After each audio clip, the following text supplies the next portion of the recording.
జైళ్లలో ఉన్న ఉగ్రవాదులకు స్వేచ్ఛ కల్పించారు. దశాబ్దాల తర్వాత సముద్ర మార్గాన్ని తెరిచారు.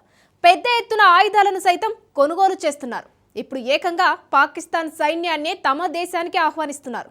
అవును, 2024 ఆగస్టు 5కు ముందు వరకు భారత మిత్రదేశంగా ఉన్న బంగ్లాదేశ్ ఇప్పుడు ఇండియాకు అతిపెద్ద శత్రువుగా మారుతుంది. 1971లో ఏ సైన్యానికి వ్యతిరేకంగా పోరాడిందో ఇప్పుడు ఆ ఆర్మీనే తమ దేశానికి ఆహ్వానిస్తుంది. శిక్షణ పేరుతో ఎవరు ఊహించని కుట్రలకు తెరలేపుతుంది. ఇంతకు 50 సంవత్సరాల తర్వాత పాకిస్తాన్ తన సేనల్ని బంగ్లాదేశ్కు ఎందుకు పంపిస్తోంది? పాక్ సైన్యం ఢాకాలు అడుగు పెడితే మన దేశ భద్రతకు వచ్చి చిక్కులేంటి? తాలిబాన్ ఫైటర్లు వెంటాడుతున్న వేళ పాక్ మరో కుట్ర. 50 ఏళ్ల తర్వాత బంగ్లాకు ఆర్మీని పంపుతున్న పాకిస్తాన్. శిక్షణ పేరుతో బంగ్లా పాక్ పన్నుతున్న ఆ కుట్రలేంటి? సరిహద్దుల్లో వేల మంది తాలిబాన్ ఫైటర్లు కాచు కూర్చున్నారు. పాకిస్తాన్ ఆర్మీ స్థావరాలే లక్ష్యంగా దాడులు సైతం చేస్తున్నారు. 2640 కిలోమీటర్ల డ్యూరాండ్ లైన్ వెంబడి ఎప్పుడు వార్ సైరన్ మోగుతుందో తెలియని సిట్యువేషన్ ఉంది. ఇది సరిపోదన్నట్టు పాకిస్తాన్ కీలక ప్రావిన్స్ ఖైబర్ పఖ్తూన్ఖ్వా తమదే అని, ఆ ప్రాంతాన్ని ఆక్రమించుకొని తీరుతామని అఫ్ఘాన్ తాలిబాన్లు ఓపెన్ సవాల్ చేస్తున్నారు. అటు బలూచిస్తాన్లో వేర్పాటువాదులు భీకర దాడులకు పాల్పడుతున్నారు. ఇలాంటి సమయంలో ఎవరైనా తమ దేశ భద్రతపైనే పూర్తి ఫోకస్ పెడతారు. కానీ పాకిస్తాన్ ఏం చేస్తుందో తెలుసా? తమ సైన్యాన్ని బంగ్లాకు పంపిస్తోంది. అది కూడా 50 ఏళ్ల సుదీర్ఘ విరామం తర్వాత. ఈ పరిణామాలే ఇప్పుడు ఇండియాకి కంటి మీద కునుకు లేకుండా చేస్తున్నాయి. విద్వేషం, విభజన పునాదులపై పురుడు పోసుకున్న పాకిస్తాన్ ముందు నుంచి భారత్ వ్యతిరేకతే లక్ష్యంగా పనిచేస్తోంది. ఫేక్ కరెన్సీ, డ్రగ్స్, ఉగ్రవాదం ఇలా ఒక్కటంటే మనల్ని దెబ్బకొట్టడాన్ని ఉన్న ఒక్క మార్గాన్ని కూడా వదిలిపెట్టలేదు. ఇప్పుడు ఆ దేశానికి బంగ్లాదేశ్ అస్త్రంగా మారింది. 1971లో తమ స్వేచ్ఛకు కొండంత అండగా నిలిచిన నిజాన్ని మరచి మళ్లీ ఆ కుట్ర దేశంతోనే చేతులు కలుపుతోంది. అందులో భాగంగానే ఇస్లామాబాద్తో మరో డేంజర్ డీల్ కుదుర్చుకుంది. ఆ ఒప్పందం ఫలితంగానే అర్ధశతాబ్దం తర్వాత పాకిస్తాన్ సైన్యం బంగ్లాదేశ్లో అడుగుపెట్టబోతోంది. వచ్చే నెలలో పాక్ సైన్యం బంగ్లాదేశ్ సైన్యానికి శిక్షణ ఇచ్చేందుకు సిద్ధమైంది. 1971 లిబరేషన్ వార్ తర్వాత బంగ్లాదేశ్ సైనికులకు శిక్షణ ఇచ్చేందుకు పాకిస్తాన్ సైన్యంతో డీల్ కుదుర్చుకోవడం ఇదే తొలిసారి. బంగ్లాదేశ్లోని మైమెన్సింగ్ కంటోన్మెంట్ నుంచి శిక్షణ ప్రారంభమవుతుంది. 4 కంటోన్మెంటులలో కూడా పాకిస్తాన్ ఆర్మీ శిక్షణ ఇవ్వబోతుంది. అయితే పాకిస్తాన్ సైన్యం బంగ్లాదేశ్ ఆర్మీకి శిక్షణ ఇస్తే మనకు వచ్చిన ఇబ్బందేంటి? అసలు చిక్కు అక్కడే ఉంది.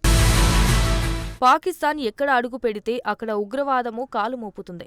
ఆ మాటకొస్తే ఉగ్రవాదులకు శిక్షణ ఇచ్చేదే పాకిస్తాన్ ఆర్మీ. ఆ దేశ నిఘా సంస్థ ఐఎస్ఐ. ఉగ్రవాదులకు పాక్ ఆర్మీ శిక్షణ ఇస్తే ఐఎస్ఐ దాడులకు వ్యూహాలు చేస్తుంది. ఇప్పుడు బంగ్లాదేశ్లోనూ అదే జరగబోతుందన్న అనుమానాలు వ్యక్తమవుతున్నాయి. ఎందుకంటే ఇప్పటికే బంగ్లాదేశ్ ఉగ్రవాదుల అడ్డాగా మారింది. బంగ్లాదేశ్లో ఇండియా వ్యతిరేకతే లక్ష్యంగా పుట్టుకొచ్చిన జమాతే ఇస్లామీ, పాకిస్తాన్ గూఢచార సంస్థ ఐఎస్ఐ కన్నుసన్నల్లోనే పనిచేస్తుంది.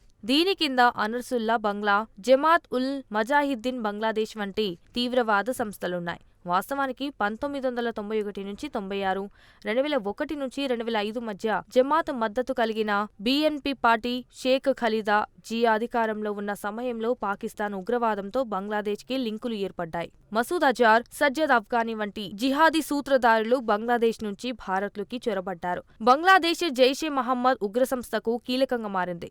ఇక లష్కరే తోయిబా ఉగ్రసంస్థ కూడా బంగ్లాదేశ్లో బలపడుతోంది. పాకిస్తాన్ సైన్యం కనుక బంగ్లాదేశ్లో అడుగుపెడితే ఈ ఉగ్రమూకలు మరింత బలపడటమే కాక భారత్లకి చొచ్చుకు రావడం ఖాయం. పాకిస్తాన్ సైన్యం 50 ఏళ్ల తర్వాత సైనిక శిక్షణ పేరుతో బంగ్లా వచ్చే ప్రయత్నం వెనుక ఆ కుట్రలే ఉన్నాయన్న అనుమానాలు బలపడుతున్నాయి. నిజానికి ఇప్పటికే చిట్టగ్యాంగ్, కాక్స్ బజార్లోని రోహింగ్వా సెటిల్మెంట్లలో లష్కర్ కార్యకర్తలు పనిచేయడం ప్రారంభించారు. United liberation front of Assam వంటి భారత వేర్పాటువాద ఉగ్రసంస్థలకు కూడా బంగ్లాదేశ్ ప్రభుత్వం ఆశ్రయం ఇస్తోంది. వీరికి తీవ్రవాద గ్రూపులు శిక్షణ కూడా ఇస్తున్నాయి. ఇండియాకు వ్యతిరేకంగా లష్కర్ రోహింగ్యాలను రిక్రూట్ చేయడానికి అన్ని చర్యలు తీసుకుంటోంది. పాకిస్తాన్కు చెందిన పలువురు ఎలీటీ, అల్ ఖైదా జిహాదీ కమాండర్లు రోహింగ్యా క్యాంపులను సందర్శించినట్టు ఇటీవలే వార్తలొచ్చాయి. వారందరి లక్ష్యం ఏంటో కొత్తగా చెప్పాల్సిన అవసరం లేదు. సింపుల్ గా చెప్పాలంటే బంగ్లాదేశ్ నుంచి భారత్లోకి చొరబడటమే వారి టార్గెట్. అందుకు బెంగాల్లోని అత్యంత సున్నితమైన చికెన్స్ నెక్ ని ఉగ్రవాదులు టార్గెట్ చేసే అవకాశం ఉంటుందని మన ఇంటెలిజెన్స్ వర్గాలు అనుమానిస్తున్నాయి. ఇప్పటికే ఈ ప్రాంతంలో చొరబాట్లు, బంగ్లా ముస్లింల జనాభా భారీగా పెరగడం భారత్ను కలవరపెడుతోంది.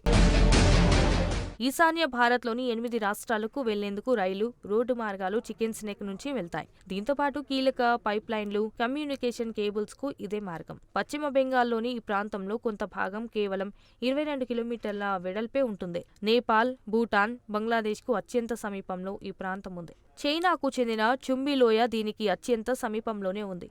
ఈ ప్రదేశంపై చైనా దాడి చేసి మన దేశం నుంచి ఈశాన్య రాష్ట్రాలను వేరు చేసే ప్రమాదం ఉందని రక్షణ నిపుణులు ఆందోళన చెందుతున్నారు.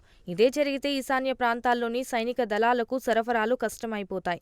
డోక్లాం ట్రై జంక్షన్ వద్ద చైనా రోడ్డు నిర్మాణాలను భారత దళాలు అడ్డుకోవడానికి గల ప్రధాన కారణాల్లో ఇది కూడా ఒకటి. 2017లో చైనా నిర్మాణాలను అడ్డుకోవడం ద్వారా డోక్లాం ట్రై జంక్షన్ ను సేఫ్గా ఉంచడంలో విజయం సాధించారు. కానీ ఇప్పుడు బంగ్లాదేశ్ రూపంలో అసలు ముప్పు పొంచి ఉన్నట్టు కనిపిస్తోంది.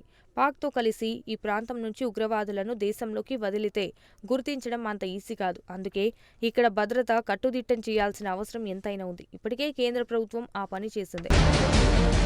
ప్రస్తుతం జరుగుతున్న పరిణామాలు భారత్లో విధ్వంసమే లక్ష్యంగా బంగ్లాదేశ్, పాకిస్తాన్ కలిసి పనిచేస్తున్నాయని చెప్తున్నాయి. పాక్ నౌకలపై ఉన్న ఆంక్షలను యూనస్ ప్రభుత్వం ఎత్తేసింది. 47 ఏళ్ల తర్వాత ఇరు దేశాలు సముద్ర మార్గాన్ని తిరిగి తెరిచాయి. దీంతో యథేచ్ఛగా పాక్ నౌకలు బంగ్లాలోకి రావచ్చు. ఇటీవలే కరాచీ నుంచి చిట్టగాంగ్ రేపుకు పాకిస్తాన్ నుంచి కార్గో నౌకలు వచ్చాయి. ఇక బంగ్లాదేశ్ పాక్ నుంచి ఆయుధాల కొనుగోలును వేగవంతం చేసింది. యూనస్ ప్రభుత్వం పాకిస్తాన్ నుంచి 40 టన్నుల RDX, 2000 యూనిట్ల ట్యాంకు మందుగుండు సామాగ్రి, 40,000 ఆర్టిలరీ మందుగుండు సామాగ్రి కొనుగోలు చేసింది. ఇప్పుడు తమ సైన్యానికి శిక్షణ ఇప్పించే పేరుతో పాకిస్తాన్ ఆర్మీని ఆహ్వానిస్తోంది. అన్నిటికీ మించి ఈ రెండు దేశాలు చైనా నుంచి యుద్ధ విమానాలను కొనుగోలు చేయాలని ప్రయత్నిస్తున్నాయి. ఇవన్నీ చూస్తే భారత్ లక్ష్యంగా కుట్రల దేశాలన్నీ కలిసి ఏదో పెద్ద కుట్రలే చేస్తున్నాయని అర్థమవుతోంది. అయితే ఈ కుట్రలన్నీ తాలిబన్లు డ్యూరాండ్ లైన్ దాటనంత వరకే. ఒకసారి తాలిబాన్ ఫైటర్లు బార్డర్ దాటారంటే పాకిస్తాన్ ను ప్రపంచంలో ఏ దేశము కాపాడలేదు. ఆఫ్ఘాన్ ఫైటర్లు పాకిస్తాన్